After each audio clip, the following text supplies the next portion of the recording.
ನಮಸ್ಕಾರ ಆತ್ಮೀಯರೇ, media house ಕನ್ನಡಗೆ ಸ್ವಾಗತ. ಪ್ರತಿಭಾವಂತ ನಟಿ ಕಾವ್ಯಾಶ ಭರತನಾಟ್ಯ ಡಾನ್ಸರ್ ಕೂಡ ಹೌದು. ಚಿಕ್ಕ ವಯಸ್ಸಿನಿಂದಲೇ ನಟನೆಯಲ್ಲಿ ಪಳಗಿದವರು. ಎಲ್ಲಕ್ಕಿಂತ ಹೆಚ್ಚಾಗಿ ಪ್ರಸಿದ್ಧ ನಟ ನಾಗೇಂದ್ರ ಶಾ ಅವರ ಮಗಳು.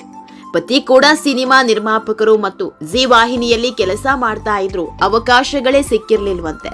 ಸದ್ಯ ಸೋಷಿಯಲ್ ಮೀಡಿಯಾದಲ್ಲಿ ಸಿಕ್ಕಾಪಟ್ಟೆ ಜನಪ್ರಿಯತೆ ಪಡೆದಿರುವ ಕಾವ್ಯ ಅದೇ ಸೋಷಿಯಲ್ ಮೀಡಿಯಾ ಪ್ಲಾಟ್ಫಾರ್ಮ್ನಲ್ಲಿ ಮುಕ್ತವಾಗಿ ಮಾತನಾಡಿದ್ದಾರೆ. ತನ್ನ ಬದುಕಿನ ಕಣ್ಣೀರ ಕಥೆಯನ್ನ ಎಳೆ ಎಳೆಯಾಗಿ ಬಿಚ್ಚಿಟ್ಟಿದ್ದಾರೆ. ಇದೆಲ್ಲದರ ಬಗ್ಗೆ ಇವತ್ತಿನ ವಿಡಿಯೋದಲ್ಲಿ ಹೇಳ್ತಾ ಹೋಗ್ತೀವಿ. ಅದಕ್ಕೂ ಮೊದಲು ನೀವಿನ್ನೂ ನಮ್ಮ ಚಾನೆಲ್ನ ಸಬ್ಸ್ಕ್ರೈಬ್ ಮಾಡಿಲ್ಲ ಅಂದ್ರೆ ಮಿಸ್ ಮಾಡಬೇಡಿ, ಈಗಲೇ ಸಬ್ಸ್ಕ್ರೈಬ್ ಮಾಡಿ. ಈ ವಿಡಿಯೋನ ಕೊನೆವರೆಗೂ ನೋಡಿ, ನಿಮ್ಮ ಅನಿಸಿಕೆಗಳನ್ನ ಕಾಮೆಂಟ್ ಮಾಡಿ. ಆತ್ಮೀಯರೇ, ಸಿನಿಮಾ ಸೀರಿಯಲ್ಗಳಲ್ಲಿ ಪ್ರಸಿದ್ಧಿ ಪಡೆದಿರುವ ನಟ ನಾಗೇಂದ್ರ ಶಾ ಅವರ ಒಬ್ಬಳೇ ಮಗಳು ಕಾವ್ಯಾಶ. ಸುಮಾರು 35 ವರ್ಷದ ಕಾವ್ಯ ಸೋಷಿಯಲ್ ಮೀಡಿಯಾ ಇನ್ಫ್ಲುಯೆನ್ಸರ್ ಆಗಿ ದೊಡ್ಡ ಮಟ್ಟದಲ್ಲಿ ಹೆಸರು ಮಾಡ್ತಾ ಇದ್ದಾರೆ. ಇವರು ನಟಿಸಿದ್ದು ಬೆರಳೆಣಿಕೆಯಷ್ಟು ಸಿನಿಮಾದಲ್ಲಿ. ಅಗಾಧ ಪ್ರತಿಭೆ ಇದ್ರು, ಕಾಂಟ್ಯಾಕ್ಟ್ ಇದ್ರೂ ಕೂಡ ಅವಕಾಶಗಳ ಕೊರತೆ ಎದುರಿಸಿದ್ರು.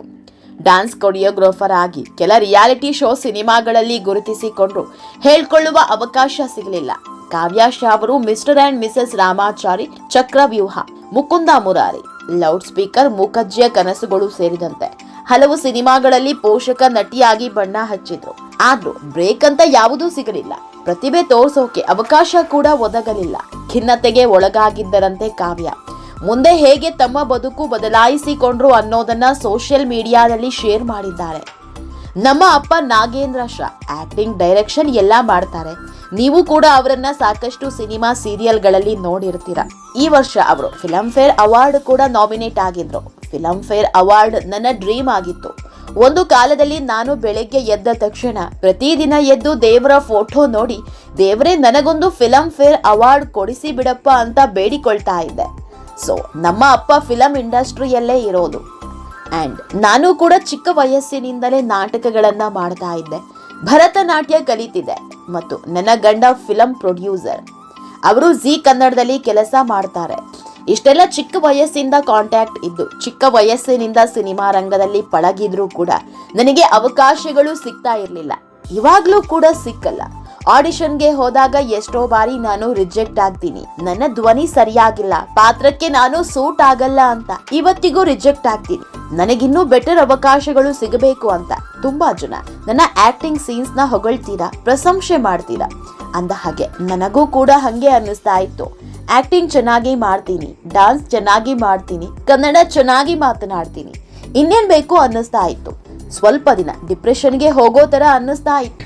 ಆಗ ನನ್ನ ಲೈಫ್ ಕೋಚ್ ಒಬ್ರು ಹೇಳಿದ್ರು, ಅವಕಾಶ ಬಂದಾಗ ಒಳ್ಳೆಯದನ್ನೇ ಆರಿಸಿಕೋ, ಅವಕಾಶ ಇಲ್ಲದಿದ್ದಾಗ ಅವಕಾಶವನ್ನ ಸೃಷ್ಟಿಸಿಕೋ ಅಂತ ಒಂದು ಟ್ರೈನಿಂಗ್ ನಲ್ಲಿ ಹೇಳಿದ್ರು. ನನ್ನ ಪತಿ ವರುಣ್ ಗೌಡ ಕೂಡ ಹೇಳ್ತಾ ಇದ್ರು, ಕಾವ್ಯ ನೀನು ಎಷ್ಟೊಂದು ಟ್ಯಾಲೆಂಟೆಡ್ ಇದೆಯಾ, ಸುಮ್ನೆ ಯಾಕೆ ಕೊಡ್ತೀಯಾ ಅಂದ್ರು. ಆಗ ನನಗೂ ಕೂಡ ಚೆನ್ನಾಗಿ ಡ್ರೆಸ್ ಮಾಡ್ಕೊಂಡು ಡಾನ್ಸ್ ವಿಡಿಯೋ ಏನಾದ್ರೂ ಹಾಕೋಣ ಅನ್ಕೊಂಡಿದ್ದೆ. ಆದ್ರೆ ಏನೂ ಪ್ಲಾನ್ ಇರಲಿಲ್ಲ. ಮತ್ತೆ ಯೋಚನೆ ಮಾಡಿ, ನನ್ನ ಪ್ಲಸ್ ಏನು ಅಂದ್ರೆ ಆಕ್ಟಿಂಗ್, ನನ್ನ ಸ್ಟ್ರೆಂತ್ ಅದು. ಅದನ್ನೇ ಮಾಡ್ತಾ ಹೋಗಬೇಕು. ಎಲ್ಲೋ ಯಾರೋ ಡೈರೆಕ್ಟರ್, ಪ್ರೊಡ್ಯೂಸರ್ ನೋಡಿ ನನಗೆ ಅವಕಾಶ ಸಿಗಬಹುದು ಅನ್ಕೊಂಡು ಶುರು ಮಾಡಿದ್ದು ರೀಲ್ಸ್ ಬಗ್ಗೆ ಯಾವ ನಿರೀಕ್ಷೆ ಕೂಡ ಇರಲಿಲ್ಲ.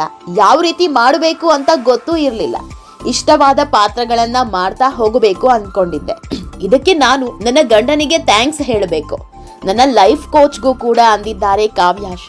ಅಂದ ಹಾಗೆ ಕಾವ್ಯಾಶ ಅವರು 2022ರಲ್ಲಿ ಸಿನಿಮಾ ನಿರ್ಮಾಪಕ, ಜಿ ವಾಹಿನಿಯ ಪ್ರೋಗ್ರಾಂ ಪ್ರೊಡ್ಯೂಸರ್ ವರುಣ್ ಗೌಡ ಅವರನ್ನ ವರಿಸಿದ್ದು ಸೋಷಿಯಲ್ ಮೀಡಿಯಾದಲ್ಲಿ ಸಿಕ್ಕಾಪಟ್ಟೆ ಜನಪ್ರಿಯತೆ ಗಳಿಸಿದ್ದಾರೆ. ಆತ್ಮೀಯರೇ, ಈ ವಿಡಿಯೋ ನಿಮಗೆ ಇಷ್ಟವಾದಲ್ಲಿ ಲೈಕ್ ಮಾಡಿ, ಶೇರ್ ಮಾಡಿ, ಕಾಮೆಂಟ್ ಮಾಡಿ. ಇನ್ನೂ ನಮ್ಮ ಚಾನೆಲ್ನ ಸಬ್ಸ್ಕ್ರೈಬ್ ಮಾಡಿಲ್ಲ ಅಂದ್ರೆ ಮಿಸ್ ಮಾಡಬೇಡಿ, ಈಗಲೇ ಸಬ್ಸ್ಕ್ರೈಬ್ ಮಾಡಿ.